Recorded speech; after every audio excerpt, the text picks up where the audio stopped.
পবিত্র ঈদুল আজহার 4 দিন পেরিয়ে গেলেও ফেনীর ছাগলাইয়া পৌরসভার বিভিন্ন এলাকায় এখনও পড়ে আছে কোরবানির পশুর বর্জ্য। সময়মতো বর্জ্য অপসারণ না হওয়ায় দুর্গন্ধ ও পরিবেশ দূষণে চরম দুর্ভোগে পড়েছেন পৌরবাসী। স্থানীয়দের অভিযোগ, পৌর কর্তৃপক্ষের উদাসীনতায় জনস্বাস্থ্য ঝুঁকির মুখে পড়েছে। আর পৌর কর্তৃপক্ষ বলছে, ময়লার গাড়ি বিকল হয়ে যাওয়ায় বর্জ্য অপসারণে দেরি হচ্ছে।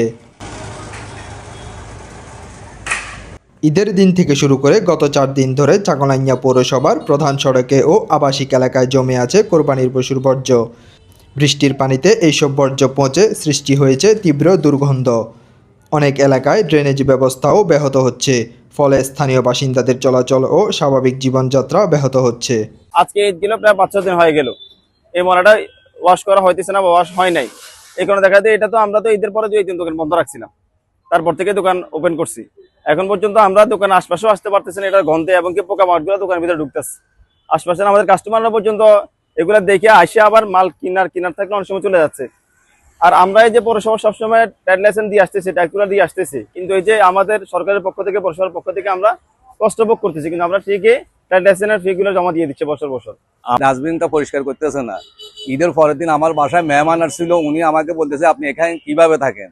তো এখন এখানে যারা আছে প্রশাসন, উদ্যোগ কর্তৃপক্ষ, সবাই এখান থেকে সারাদিন চলাফেরা করে, ওনারা কি দেখতেছেন এই ডাস্টবিনটা পরিষ্কার করতেছে না? যে আমরা অনেক কষ্টে আছি, তো দয়া করে এখানে যারা দায়িত্বশীল আছে, দায়িত্বমান যারাই আছে, তারা এটার প্রতি তারা একটু নজর দেন। ব্যবসায়ী ও পথচারীরা বলছেন, পৌর এলাকার বিভিন্ন গুরুত্বপূর্ণ স্থানে বর্জ্য জমে থাকায় পরিবেশের পাশাপাশি ব্যবসাও নেতিবাচক প্রভাব পড়ছে।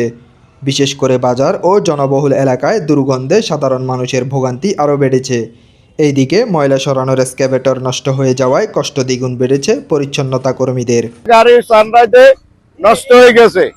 ঈদের দিন কাজ করেনি মানুষ, আমরা কাজ করছি সারা রাত করার পরও এখানে কাজ না, আবার দেখি আমাদের এক্সকেভেটরটা সানরাইজে নষ্ট হয়ে গেছে, যার কারণে আমরা কাজ করতে পারতেছি না। এই গাড়িটা দীর্ঘদিন আমি চালাইতেছি, এই গাড়িটা অনেকদিন হয়েছে, বয়স হওয়ার কারণে এক সময় এক একটা সমস্যা দেখা দেয়। অনেক সময় আপনার পাইপ ফাটিয়ে গেলে, এগুলো তো ফেলোডোর গাড়ি, তেলের গাড়ি, পাওয়ারের গাড়ি, এগুলো অনেক সময় পাইপ ফাটি যায়, অনেক কষ্ট হয়, এগুলো চিটং থেকে ঠিক করে দিতে হয়। অন্যদিকে পৌর কর্তৃপক্ষ বলছে, জনবল সংকট ও ময়লার গাড়ি বিকল হয়ে যাওয়ায় নির্ধারিত সময় সব এলাকার বর্জ্য অপসারণ সম্ভব হয়নি। তবে দ্রুত সময়ের মধ্যে বাকি বর্জ্য অপসারণের কাজ শেষ করা হবে বলে জানিয়েছে তারা। এক্সকেভেটরটা নষ্ট হওয়ায় পার্টস চট্টগ্রাম থেকে আনতে হইতেছে, সারাইতেছি আজকে থেকে। আর অতিরিক্ত লেবার দিয়ে আমরা কাজ চালাই দিতেছি। যদি অতিরিক্ত লেবার দিয়ে কাজ চালাই নিতাম, তাহলে ময়লা আবর্জনা স্তূপ হয়ে যেত, রাস্তা ব্লক হয়ে যেত। ঈদের দিন বেলা 2টা থেকেই বজ্র অপসারণের কাজ চলমান আছে। গতকাল পর্যন্ত ছাগলনাইয়া পৌর এলাকায় কোনো জায়গায় বজ্র ছিল না, তো আমাদের গাড়ি নষ্ট হয়ে যায় হঠাৎ করে। তো গতকাল সন্ধ্যার পর থেকে আমরা বজ্রটা অপসারণ করতে পারিনি, গতকাল সন্ধ্যার বজ্রটাই।